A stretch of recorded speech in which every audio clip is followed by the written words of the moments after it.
attended this grief ritual workshop with Carolyn Baker, and it was a very profound experience. One never knows what to expect.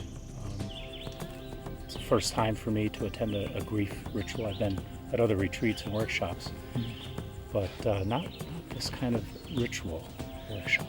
And so I came with an open mind, an open heart, with some tentativeness as well.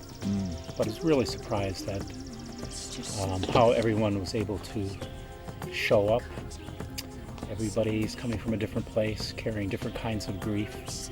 And we created a wonderful container, amazing container for people to be who they are and to receive whatever they needed to receive in this time. Hello, I'm Carolyn Baker, and I'd like to invite you to join me November 27 through 29 at the Rowe Conference Center for a weekend workshop entitled The Gifts of Grief, the Sacred Work of Moving Through Loss to Joy. Now, everyone in this culture is carrying some grief. It may be in relation to personal losses, the death of a loved one, the ending of a relationship, a life-threatening illness, the loss of a career, or perhaps grief regarding the state of our planet at this time of unprecedented global crisis. All forms of grief are connected, and we need a safe and supportive environment in which to feel our grief and know that we're not alone. When we're able to do this, we begin moving through the grief to a place of joy, creativity, peace, passion, and purpose. Now, many indigenous cultures, such as the Dagara tribe of West Africa, perceive grief very differently than this culture does. In fact, in that culture, the people believe that if we do not grieve consciously on a regular basis, we become toxic to the community. Every day, we experience different things in our life. We experience joy, we experience sadness, and many times we have grief that we do not have words for.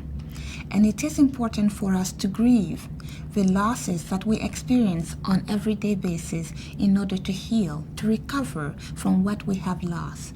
So grieving is a soul cleansing way to reclaim and to recover our spirit.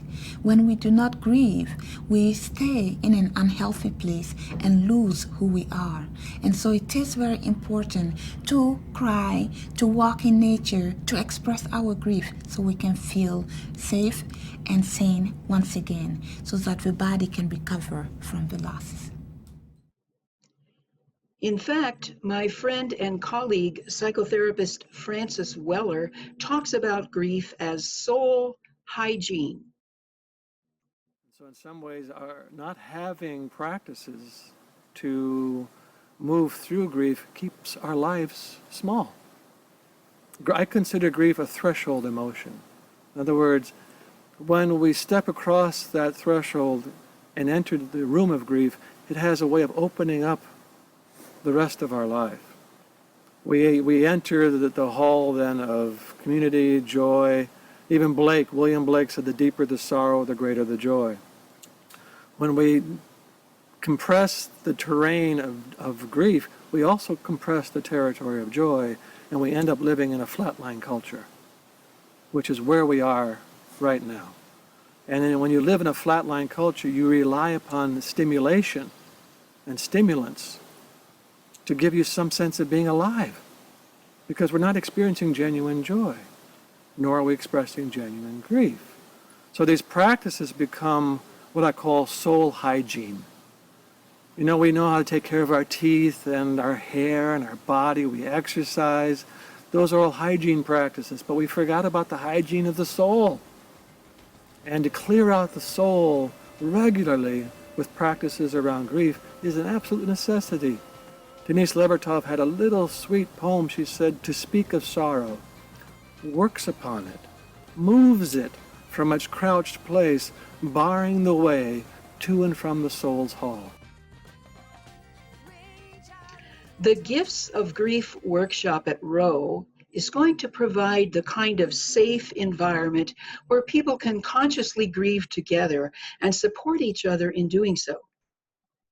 My experience has been that when people engage in conscious grieving together, a deep bond is formed, and shared grieving is not only cleansing, but strengthens our capacity to love and express our gratitude more fully and more abundantly with each other.